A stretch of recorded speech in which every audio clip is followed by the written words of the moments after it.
Okay, so this next feature is called GroupMate.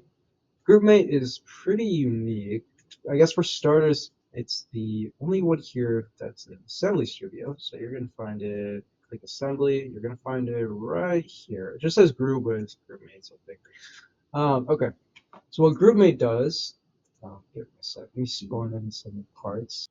Okay, magically two cylinders appeared. So the one thing to note is that their centers are 8 inches apart.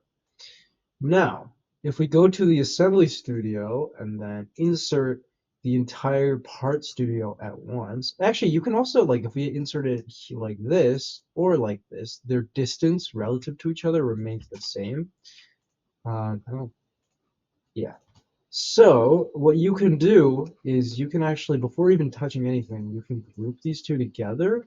And what it does is, like the document says here, um, frozen relative to each other. So right now these are 8 inches apart, right? In terms of center distance, right? Center distance 8 inches.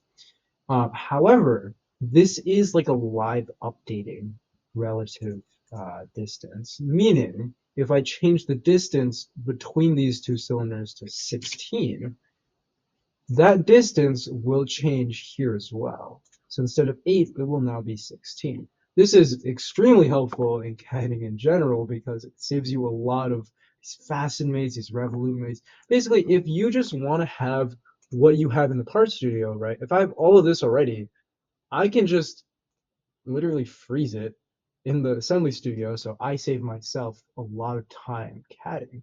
So yeah, it's extremely helpful. Um, if you're here, you're probably here for top-down design, but you know, maybe future training slides, so you'll be here too. But yeah, that's pretty much it. It's not a very complicated feature either, so it's really nice. Yeah.